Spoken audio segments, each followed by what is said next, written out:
Hey y'all, what's up? Big Willie here, and welcome back to another episode of our All the Mods 10 Let's Play. So today, I'm sitting here on the couch, and I'm just thinking, man. I'm thinking about the end of this, pack. We're closing in on it. We've got our last little bit of stuff we're gonna get started today. Probably not gonna get all the way to finishing our last star piece, but without further ado, let's get into it.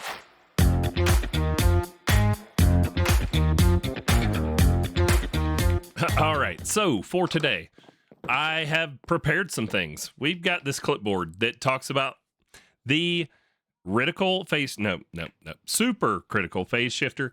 That is where we need to get into. In order to create our two pieces of antimatter, we're going to need 2 million buckets, 2 million millibuckets of polonium.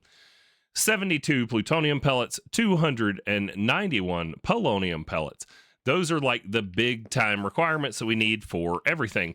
If we come up here and we take a look, you'll notice if I come to my polonium waystone up here in the sky, this thing's running, but I have the machine off and we have 330,000 millibuckets plus 10. So 340,000 millibuckets of polonium. It's going to take a little bit. I've been doing some AFK in the world while I'm working, leave it, on until the server reboots at night. Just to try and get it, but we may need to pick up the pace on that to get there, and I've got some stuff on the clipboard for later to get into it. But first, let's just sort of look at this supercritical phase shifter and see what all is required, and then we're going to get into 8x ore processing because it's important for that too, sort of, unless we do the last part. But we're going to go through it because off camera Willie put all of the machines that we need for it here in the barrel. So, supercritical phase shifter. That thing is going to take our polonium. So if you come to polonium and you look at your uses, the letter U, on polonium, you'll notice in a supercritical phase shifter, if we put it in there, it is going to take 1,000 millibuckets of polonium and give us 1 millibucket of antimatter. In order to make our antimatter pellets, we need 1,000 millibuckets. So 1,000 times 1,000 means 1 million millibuckets of polonium for each of our 2 remaining antimatter pellets for our board. Now, what we may do is we may take the first one, if we can get to it. Probably not in today's episode. We'll get the machines going. We'll go over the process, but I'm going to have to let it run to get some more waste. What we may do with it is we may use it for wasted radioactive bees. I've got everything to show you how to make those so that when I get mine in between episodes, you'll know what to do when the time gets there. These guys actually produce nuclear waste without having to worry about your reactor blowing up. All you have to do is make sure you have a way to get rid of the waste, and we can process it from combs with bees. It's gonna be cool. All right, so supercritical phase shifter. If we come to your quest book and you go to your mechanism reactors page, where did we go? Right there, mechanism reactors. It's over here. You'll notice it's got a star because we need it for the star. It tells us we need 60 SPS casings, 64 reactor glass, plus another 58 reactor glass, and 3 SPS ports. We're also going to need a supercharged coil. You can have more than one of these, but those numbers I gave you here, this is to get you to a basic SPS. You need those are the rarities. Everything else, by the time you have these numbers, the 72 and the 291, you should have everything else you need. So let's go get some patterns in because I don't think I added them. So SPS, yeah, I didn't add any of this stuff. So let's go ahead and pin it. We're going to pin SPS casings. We're going to pin structural glass is already in there, SPS port, and the supercharged coil. So the structural glass or reactor glass, either one, I think we have one of the two. Let's see. Yeah, we've got structural. Do we have reactor? Reactor glass. We got both. So we've got 94 of that already. So we'll probably use that. Let's go ahead and get some patterns in here just for the SPS stuff. Won't make you guys watch it. All right, I'm back, y'all. I had to mine a bunch of diamonds because in preparation for turning on the SPS, I have been trying to up our storage for power. Where do I have that? It's over here. So I'm trying to get more providers and cells in here, but it takes a ton of the various materials. So I actually upgraded all these machines and put up storage upgrades in them, copper ones. Gonna get them to 16.4K each, and it is chewing through my diamonds to get everything going, because you need diamonds for the refined obsidian, you need diamonds for the all of the various diamond tier of mechanism materials. So it is just absolutely annihilating our diamond supply as we speak. But luckily I had been running that digital miner, so I had a bunch in my inventory. So I pulled out my good old netherite stick, made a stack to the moon, and I fortuned all of them, got what we needed. So we have our supercharged coil, our 3 ports, our 56 casings. It looks like it must have used some of them for one of the crafts, but we get some stuff from our quest rewards. So we get another port, and we get a random, whatever, and then we get another coil, which will allow it to be faster, but also use more power to produce 1 millibucket of antimatter. You need 40 million RF. That's why I'm trying to upgrade our battery. I want to be able to have enough, because we're not using turbines, but we do have a ton of steam stored up. We've got like 18 million buckets of steam. Lots of steam. So we can build a turbine, which I have kind of pinned here, might be Friday's episode before the stream. Was looking into getting into building a big turbine to up our power gen, because the scale of things goes up when you start talking supercritical phase shifter. We need to be able to make a ton of power. There are some other options like a mycelial reactor, a couple of other things, but that is a story for another time. All right, here we go, y'all. We're about to make antimatter, or try to. With all the blocks you've gathered, it's time to build this thing. Below is the text guide, or you can watch the ponder. SPS will be 7 by 7 when built, but it's not a cube. It's missing all the corners like this.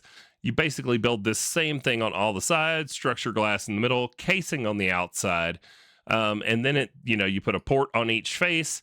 Your power, you need power in, you need antimatter in, and you need an output port. You configure it all with your wrench.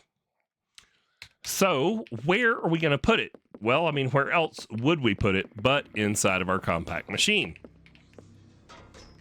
So let's head in here. We are actually at the top of this chunk, and I don't have a 17 by 17 by 17 space anywhere, but I was sort of looking at it as if, or 7 by 7. Yeah, well, maybe. What do we have here? 1, 2, 3, 4, 5, 6, 7. Oh, do we just have it? The corner will be on like the elevator block, and I kind of don't want to do that. So let's just bring this over. I think this chunk may already be loaded anyways. Yeah. So we'll bring it over. I actually added a waystone in here so I can get in and out through the waystone. I forgot about that. But let's grab our stick out, and then we need a bunch of brim wood or whatever this is. Brim. Yep, this stuff. Make me like 1,000. Go gadget crafter. Bam! Did you see how fast that was? That's kind of crazy. All right, so we are going to carry the floor on over and make ourselves another platform on the top tier in this second chunk we've loaded. Let's F3G so we know when we get to the border.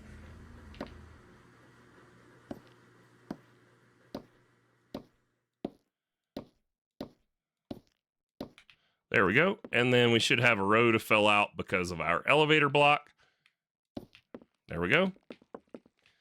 Nice. Let's turn off this waypoint in journey maps here. Waystones. There we go. All right, because I don't like the line showing. And now we've got enough room to build this thing out. Let's get this stuff out of our hotbar and bring down the things we need. All right, y'all, I don't know whether I'll leave it in or not, but I talked about the size of the shape wrong. We built this extra platform. It is a 7 by 7 by 7 total, right? Is that what it said? It said a 7 by 7. But I was building like a 9 by 9. There should only be 3 in the middle before the steps over, and I did 5 in the middle. So let's redo it. We're going to do it on the ground first. We're going to kind of just skip there to like here, here, and here, and then 2, 3, and then there, and there, and 2, 3, and there, and there, and 2, 3, and there, and there, there, and there, and it's 3. So little smaller than I had built it the first time, but the rest of it's the same. You do the same shape all the way around, and it makes like a cube thing. So we go up and over there, up,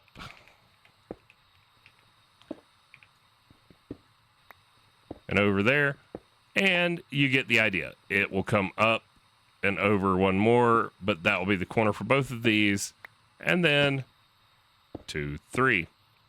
I'm going to rinse and repeat. I'll see y'all when it's done. All right, I got Minecraft music on. We're not even going to talk about why, but in the center of each of the sides of your glass faces, you are going to need to break out if you want to use both of the coils they give you, because you can use one or you can use 2.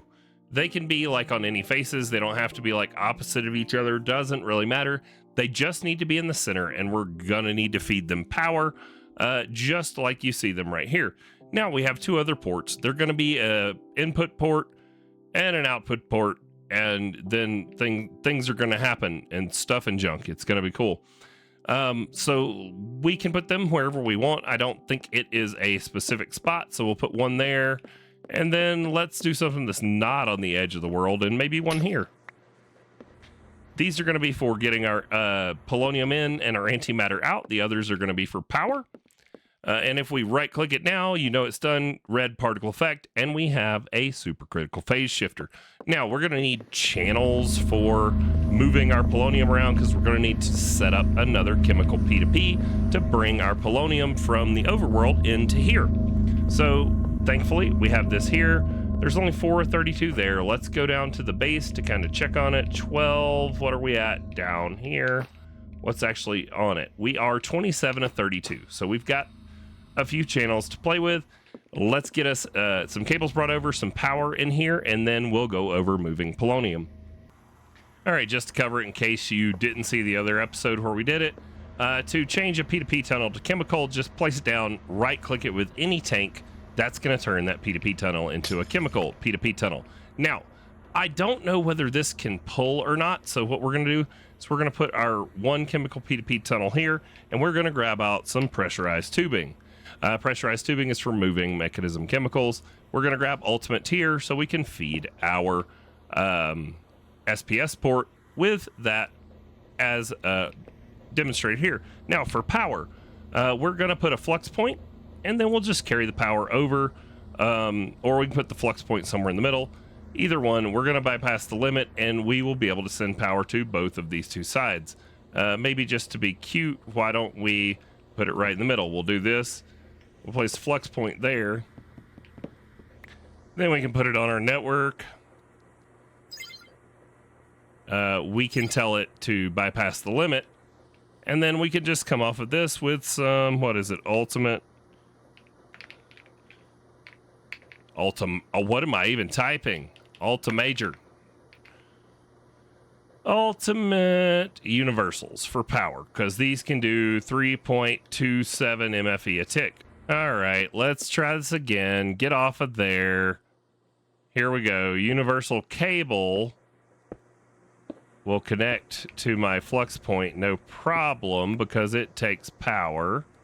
Yeah, okay.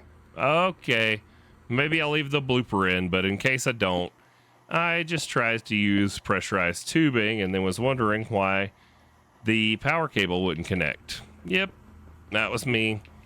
All right, we've already told this thing to bypass the limit, put it on our network, and now our SPS is fully charged on both of those power ports. This is going to be, we're going to need to bring our polonium in, so this is an input. And then over here, this will be an output for antimatter. We're going to pull it out right now just with some pressurized tubing. We need to change this to a output, and then that will be where our antimatter comes out. We will put the antimatter into a chemical crystallizer to turn it into antimatter pellets, but we're going to need a lot of it. So let's go ahead and get our chemical crystallizer. There we go. And then if we look at the uses on that, you will see that antimatter is in the list here. Where are we? Unobtainium slurry. Nope. Azure silver. There we go. Antimatter in here is going to produce an antimatter pellet. Takes 1,000 millibuckets. So we can just connect this up. We can bring some power around from wherever to power the thing. We can send power some other way. We just need to get power into it, which we should handle. Let's just bring that over like this. We'll come around our cable. Kind of ugly, I know. I don't really care about... I mean, it's cool to make your machines look cool and all, but at the same time, you know, sometimes form over function, function over form. So there we have it. All that's left is to make sure that chemicals can be input from the bottom. Sweet. And it's taking power in from the top, so our antimatter will build up in here, and it will turn it into pellets. I don't even think we have enough for the first one, but the last piece here is to get our polonium into this chemical P2P tunnel. For that, let's head to our polonium area. Good old waste stones. Oh boy, it's nighttime. Let's grab out a sleeping bag before the phantoms wreck us and our stuff blows up. There we have it. Now, we are up to 338 millibuckets of polonium on this line. What we're going to do is we have our network, like right there. We have it in a couple places, but we need to get to this polonium. So I'm just going to bring some Fluix cables out, doesn't really matter where, and up until we get to our pipe here. And then once we get to our pipe, I can put our other chemical P2P tunnel facing this pressurized tube. And then we just have to remember whether you link the output or the input side first. On P2P tunnels, I cannot remember. This is the output side, and we had to link from the other side. So we want the input side first, so we just need a memory card.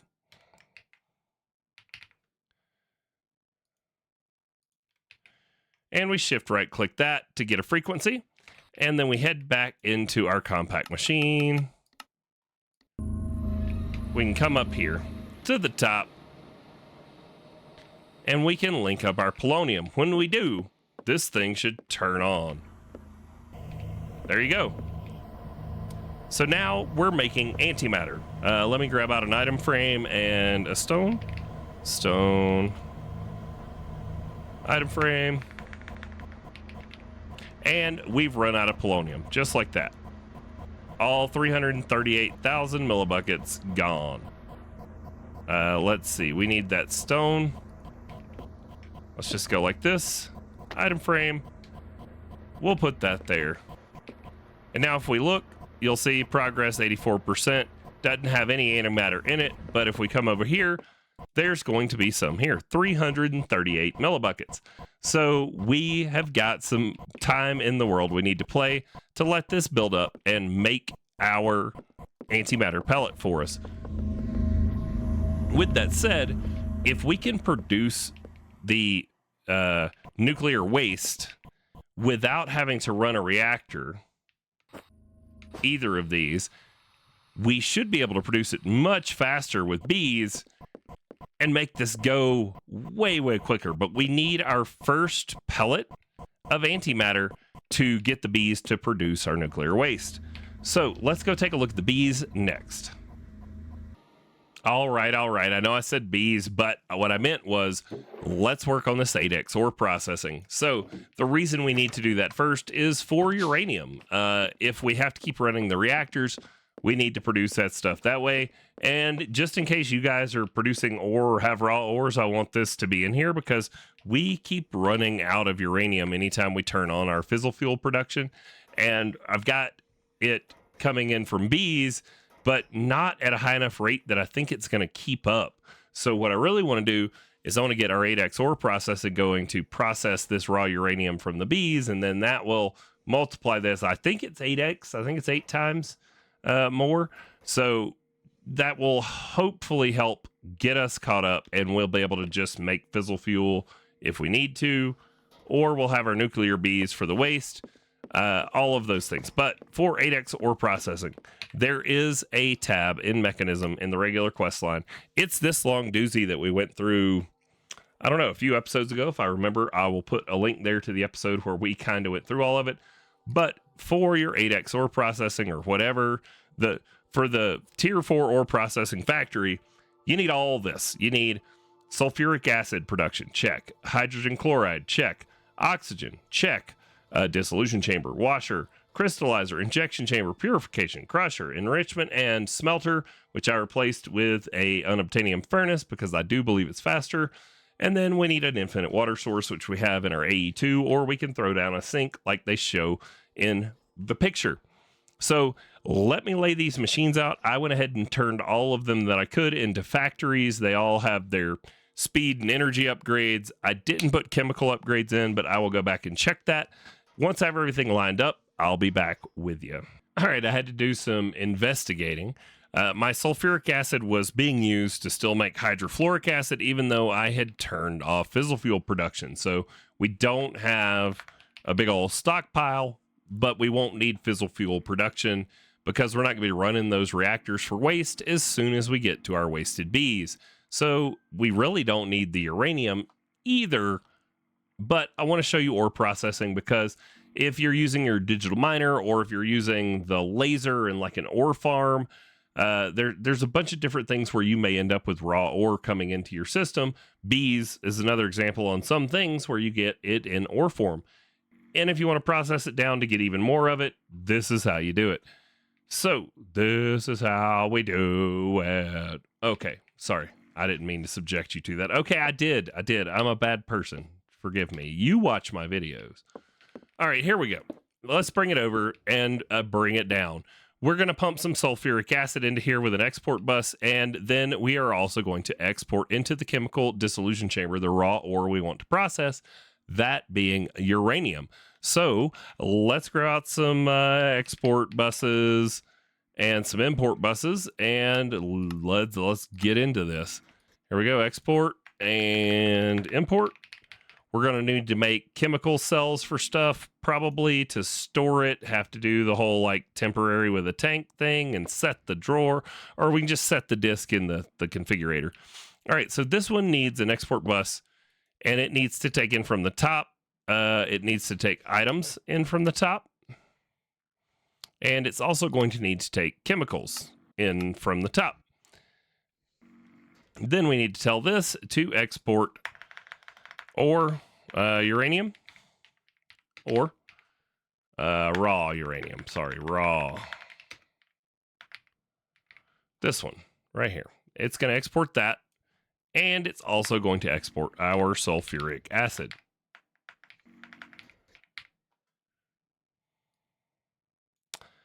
We can give it some acceleration cards to speed it up. And there we go. Dirty uranium slurry. Now we're going to take this slurry and we're going to tell it that it's, what is it, a chemical? Is it a fluid?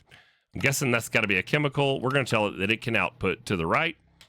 And then we're going to take some pressurized tube, because that's what chemicals, even though slurry sounds like a fluid, but looks like that's the right one. So now in the chemical washer, if we come back and look at our setup, it's also going to need water. So we have water in our system. Let's just bring that in with an export bus with some acceleration cards, and we're going to tell it water. If this isn't fast enough to keep up with the machine, I will swap it to a sink and let you know, but we'll see how it goes. This is also going to need power. So let's get a flux point. Points we're out of, make me not 100. How about 10? Yeah, there we go. Let's get some flux points. And we're going to go right on the back here with a flux point. And then we need to get out universal cable.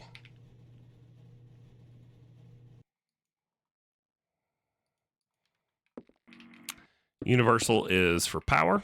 So let's get power all the way down the line here.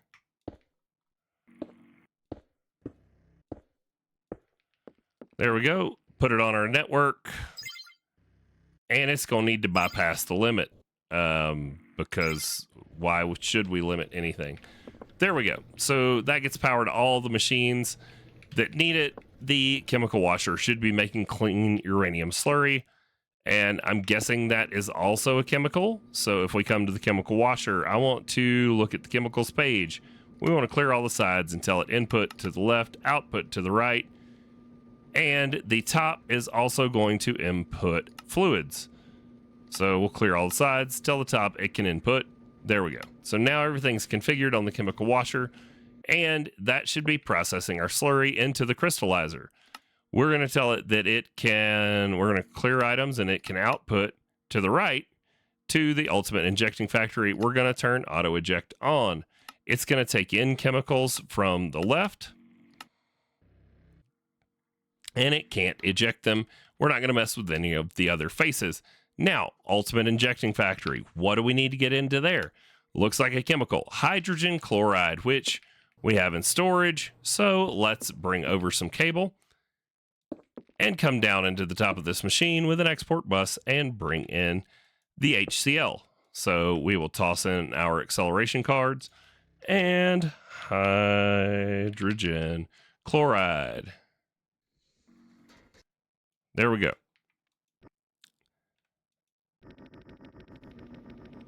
Looks like it probably needs to be able to export it faster than what we're getting it out of here.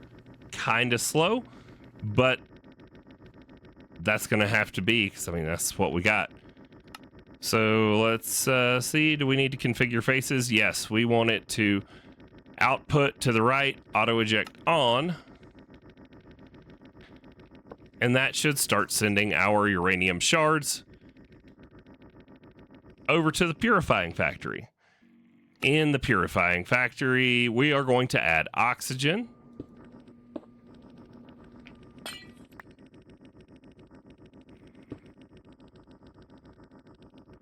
With another export bus and some more acceleration cards. Now that we've got the oxygen coming in, we just need to tell it that it can auto eject items to the right. That's where we want it to send them. And they're going to come into the crushing factory, which is going to take items in from the left and output them to the right. Auto eject on. And then now the enrichment chamber, we are going to set it up the same way. Clear all the faces, input from the left, output to the right, auto eject on. And that is going to pass this. Once we set it up, we want it to take regular inputs from the left and we want it to output to the top, I think.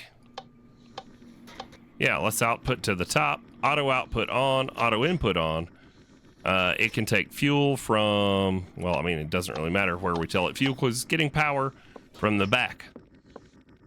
We went ahead and put in a speed and a factory augment to speed this up. And all we have left to do to get our 8x uranium going is bring some cable over and put an import bus here on the end. And that is going to take our 8x ores and put them into our system, put some acceleration cards in there to clear it out. And now our holdups are going to be, I guess, getting uranium in. Our holdup is sulfuric acid, but there you have it. 8x ore processing, work your way down. You could do this with an export bus and have a bunch of ores in here, especially if you have a decent production of sulfuric acid, and you could just have it export them on round robin or however you see fit. You could have pattern providers and stock cards that keep certain amounts in and just send them through here, have all the crafting patterns in there. There's lots of ways you could do it. I'm just going to set it up, this one automated for uranium, because that's the thing we're going to need a lot of, sort of, to make our power. All right, that's 8x ore processing. Now, radioactive bees. Let me clear my inventory and I'll meet you at the apiary. Alrighty, so first things first, radioactive bees. I made those off camera, or maybe I made them in the stream, I can't remember. But they're right here. You make these bees by breeding iron and Cree bees. I think I left them in the breeder on accident. Let's go see. Yep. So the first time I put these in here, it wanted to make uraninite bees. There you go. So if you take it out, give it a second, and put it back in, it'll give you the uraninite bee. And then I thought maybe they removed it. I got over in the Discord and was like, hey, why can't make this? And then I saw this: remove and put the cage back to change the output. So they have a conflicting recipe with the radioactive bee. And if you take these out and put them back in, I had to like swap mine and play around with them. There you go. I swapped them.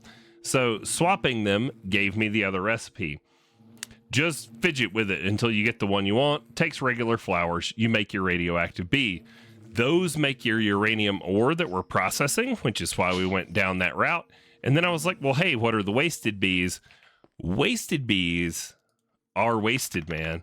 They had way too much radiation, and they produce. If we come over here and we go to uses, off of an antimatter pellet, so we need one to put in front of the hive, they are going to make us wasted radioactive comb. And when we put that into a chemical oxidizer, we get nuclear waste, which we can turn straight into polonium without ever having to run a reactor that stands the potential to blow up. So long as we have the ability to handle the waste that we are producing, even if you just have it go through some barrels temporarily in case it backs up, so that it can, like, you know, have yourself a barrel farm that's got a way in on the bottom and a way out on the top. Maybe we'll set it up in another episode. As long as you can process through that and have a space for it to decay, you don't really run the risk of irradiating your base. So to make these things, though, you're going to need polonium pellets. What you do is you take a radioactive bee, you place it down in the world, and you feed it a polonium pellet, and it has a 0.5%, or is it 5%? I think it might be 5%. It has a chance to turn into a wasted bee. Now, you can go the other way, and you can just spill a bunch of radiation and see if the bees survive and convert, but it's, you know, slow and painful. So is clicking them a bunch of times, but at least you aren't irradiating your base this way, and you can just keep going as much, you know, until you have as many bees as you want. I'm going to try and go for a full hive and see if I can get 5. That was my second one. I'll be back when I'm done converting the bees. Well, I got very unlucky on the rolls towards the end there. So far, I only have 4 wasted radioactive bees instead of 5, but it's not like we have our antimatter yet anyways to feed them. So we will just stick them here in the barrel for when we do get our first antimatter pellet, which we're going to use to feed these bees to make more polonium faster so that we can make more antimatter. So that really covers everything. We got through it all. We got uranium from the bees, we got wasted radioactive bees, and we talked about it being for nuclear waste. I hope you guys enjoyed it. We are literally working on speeding up our antimatter so that we can craft our star. We are days away from, I don't know how to do air quotes with my character, but beating the pack. There's more to do after that.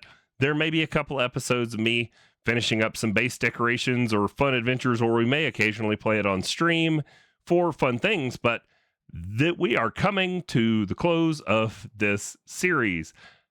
I don't know what's next. I'm probably going to put a poll up over on my Discord in the next few days. So if you want to have any influence over where we go next and what we play next, come check it out over there. But I reserve the right to play what I want to play. So thanks for watching. Hit the like, subscribe, ring the bell for notifications, and we'll see y'all next time.